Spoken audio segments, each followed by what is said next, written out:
O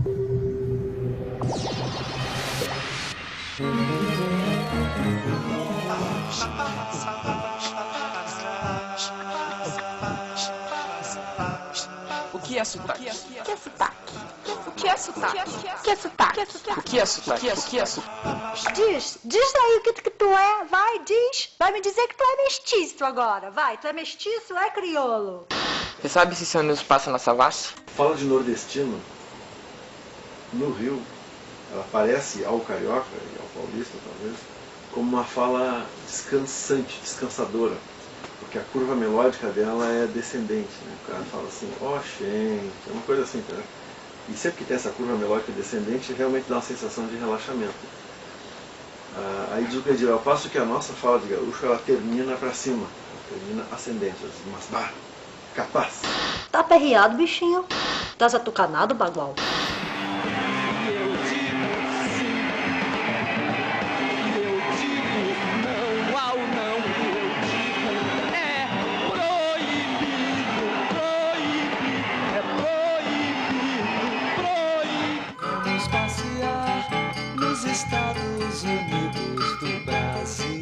O Fiz Mais Sotaques é um programa de jornalismo colaborativo com uma linguagem documental. É gravado em várias partes do país, como Acre, Mato Grosso, São Paulo e Rio Grande do Sul. A reunião de pauta é feita pela internet. Daqui de Minas, Leandro dirige todo o processo até a edição final. O programa é um dos destaques deste canal de TV vinculado à internet.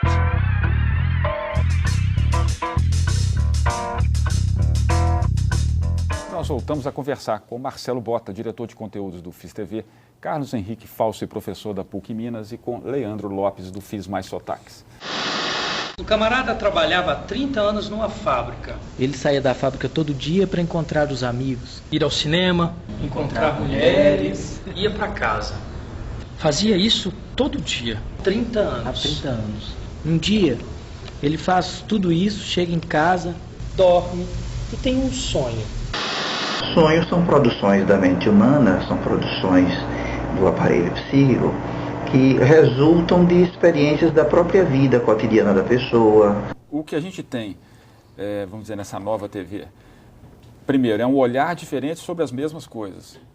Exatamente. Basicamente, um olhar diferente. Esse é um primeiro ponto. E segundo, uma maneira de produzir diferente em cima desse cenário. Exatamente. Você tá gravando? Tá gravando. Fala aí. Pensa que é fácil ser jornalista, hein? Olha o estado que eu me encontro. Praticamente jornalismo bonzo. Então vamos lá. Que pergunta que eu posso fazer? Eu acho que isso daqui é making off, né? Pegando a minha ação.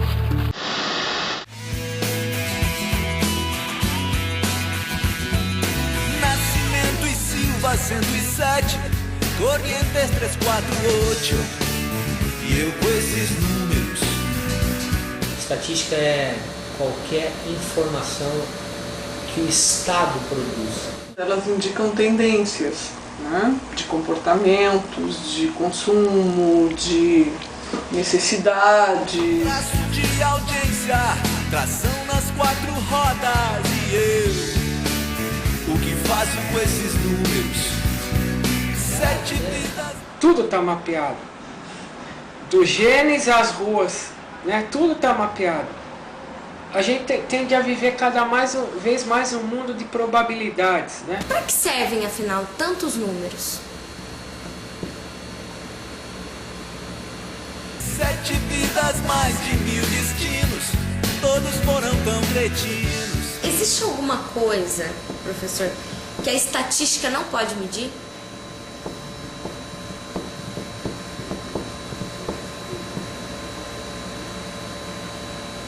De repente você descobre, olha, nós queremos ver conteúdo. Nós não queremos ver só qualidade de imagem, qualidade de som. O senhor entende de economia? Creio que sim, mas é difícil, né? Você entende alguma coisa de sistema econômico?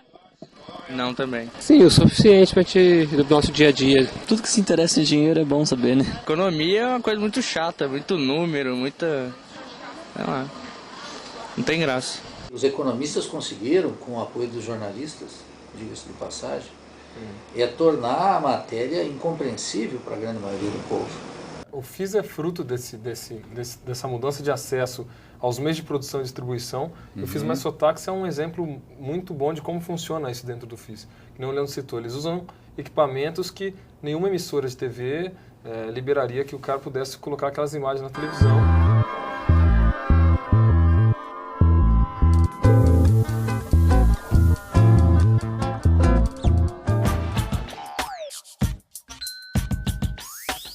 O que está passando aqui?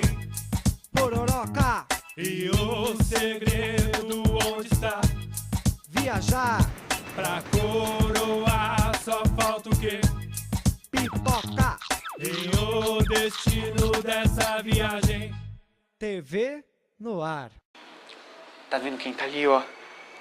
Microfoninho, cabelinho penteado, barbinha penteada. É o Marcelo Bota e ele vai dar uma entrevista aqui pra Rede Minas junto com o Leandro Lopes. E, aliás, no TV no Ar de hoje, eu vou entrevistar o Leandro Lopes e a gente vai fazer um mini documentário colaborativo. Então não perca que ainda hoje, em menos de um dia, a gente vai ter um documentário colaborativo. Arruia!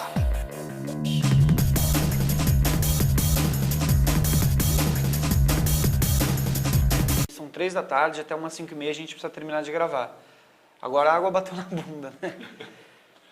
Isso tem me preocupado, a questão de tempo, né? Porque já são 3h15. 3h15 já? Então a gente precisa... Então, mas ainda hoje a gente vai fazer um vídeo que normalmente eles tomam uma semana para fazer. A gente vai fechar a pauta e vai gravar ainda hoje. Agora a gente tem aqui, como é um horário que a gente não costuma, geralmente nossas reuniões de pautas são segundas às 23 horas, ou seja, o iníciozinho da madrugada, que é a hora que todo mundo já conseguiu chegar na universidade, já conseguiu chegar do trabalho e tal. Então agora, na verdade, tem 5 pessoas somente envolvidas, que geralmente são 8 a 10 pessoas que participam da reunião. Então a gente tem a Thaís, que é do Rio Grande do Sul, a Lídia, que é de Bauru, a Marcele, que é de Campo Grande, e o Thales, que nesse momento ele está no interior de São Paulo. Então vamos tentar discutir uma pauta que dê para todo mundo e todo mundo vai cair na rua para poder produzi-la, tá? Vamos lá. A gente precisa pensar em coisas mais práticas, assim, pra gente conseguir fazer hoje ainda. Você gosta dessa ideia da discussão de leitura e tal? Em São Paulo teve uma época que tinha poesia na janela do ônibus, então você ia, tipo, e lendo poesia. Ia lendo, Por exemplo, a Lídia tá falando aqui que acha que em todo lugar se lê pouco. Mas sabe que tem uma... Agora eu vou esquecer o nome do cara, que... E também vou esquecer a teoria do cara, então... Teu livro? Ele digita muito rápido. Como que essas pessoas que não leem têm acesso às tradições que são passadas variavelmente pela leitura? Não leio porque eu acho que não é a minha. Eu acho que eu aprendo muito mais vivendo do que lendo. Onde que você vai consumir o produto cultural, né? Hoje em dia você tem um iPod que você pode ver o vídeo. Que a proposta é ouvir o lado dos que não leem, não é isso? É verdade, O Shakespeare, por exemplo, é um cara que é muito pouco lido. É até montado e tal, mas é pouco lido, né? Mas todo mundo meio que conhece a história do Romeu e Julieta, por conta do cinema, né? Eu acho que no caso não é não leitor, é não leitura. Que o não leitor está dentro da não leitura. Não sei. A Thaís, ela coloca isso, que é super pertinente. A gente tem que definir se vamos fazer só sobre não leitores, ou não leitura, ou sobre leitores e não leitores.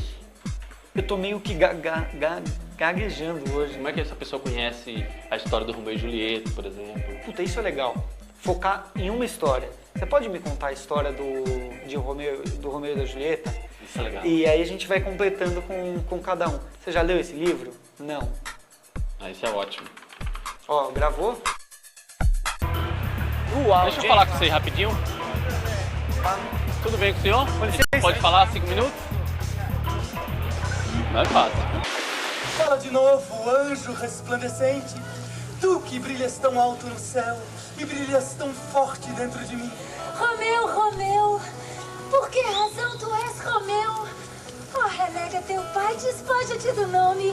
Ou então, se não quiseres, jura ao menos que amor me tens, e eu deixarei de ser Julieta Capuleto.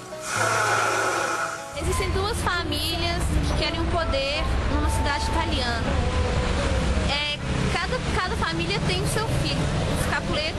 Montecchio. Os Capuleto é de uma menina, a filha chamada Julieta, os Montecchio é o Romeu. Eles se apaixonam, porque eles se conhecem num baile de máscaras e se apaixonam, só que o amor deles é proibido, porque as famílias são rivais. Mas eles passam em cima disso e provam que o amor é acima de tudo. Ó minha esposa, ó minha bem-amada, a morte que sugou o mel do teu alento não pôde dominar tua beleza. Tu não foste vencida. As cores da beleza carminam tuas faces e teus lábios. Conhece a história do Romeu e Julieta? Conheço da forma que a maioria das pessoas conhecem, através de ver fragmentos e sei um pouco da história, mas não li o livro. Eu sei pelo que relatam aí na imprensa, de boca a boca e tal, é uma história super conhecida, né? Romeu e Julieta, assim como, por exemplo, Don Quixote de Cervantes, é uma daquelas obras fundamentais que de tanto se ouvir falar, sobre a qual se tanto ouviu falar, por essa razão se tornam uma espécie de patrimônio universal, um patrimônio do senso comum, baseada na seguinte ideia: a história é essa e, portanto, nós não precisamos conhecer. Com isso, se perde o mais importante, que é a leitura mesmo.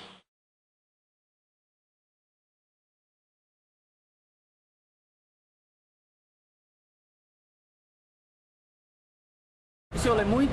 O senhor lê? Não, um pouco. Gosto bastante. Bastante? O que você costuma ler? Romance. De vez em quando. Não, porque os livros não me atraem, eles não me dão uma certa vontade de ler. Gosta de ler o quê? Tudo.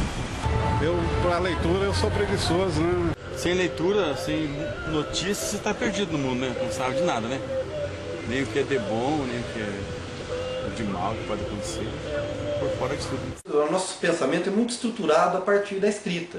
Porque a gente é alfabetizado, a gente recebe as primeiras formações na escola através da escrita, mas isso hoje é uma coisa que já vem mudando, né? A gente comenta, por exemplo, quando vai discutir alfabetização audiovisual. Quando a criança entra na escola para aprender a escrever, ela já tem 5.000 horas de TV, então ela já é alfabetizada audiovisualmente.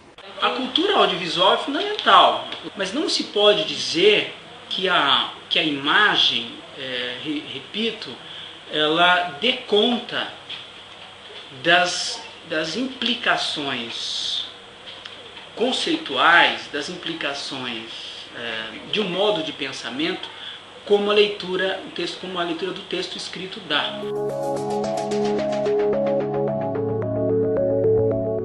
A história se passa em Florença, né, se não me engano, na época. Foi Shakespeare que escreveu, né, sobre Romeu e Julieta. Não conheço, desconheço. Eram duas famílias diferentes, né? Eles se matam, né? Um achando que o outro morreu, se mata, depois que o outro vê.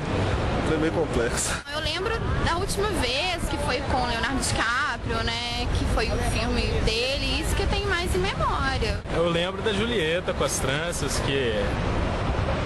Enfim, que ela, no final ela deixou as tranças para que o Romeu pudesse subir e conquistar o coração dela.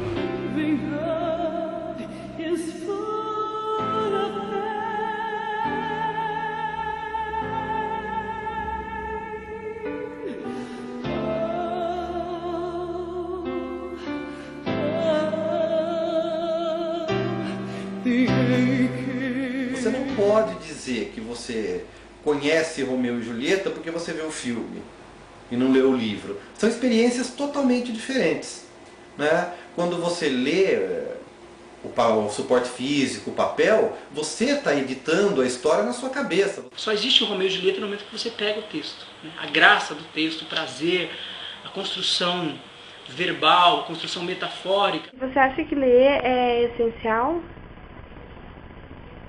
Para algumas pessoas é, mas para mim não. Nada supera o desenvolvimento mesmo, o conhecimento que o livro traz, porque é a nossa imaginação, né, a nossa visão daquela história.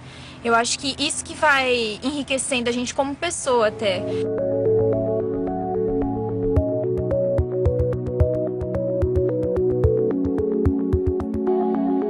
Colocam a leitura num pedestal muito grande, e sendo que também há outras formas de se obter conhecimento. Ler é importante, ler é muito bom, mas que não é tudo, sabe?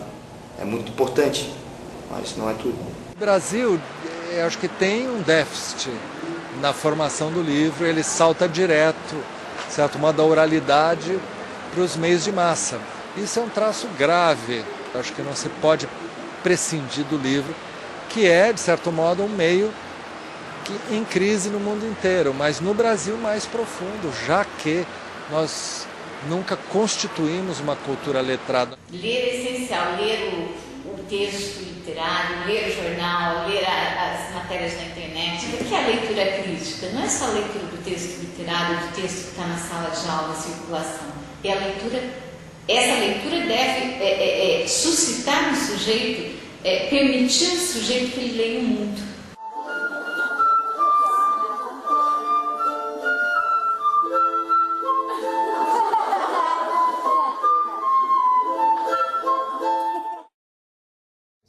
Bom, nós estamos caminhando aqui para o final mesmo.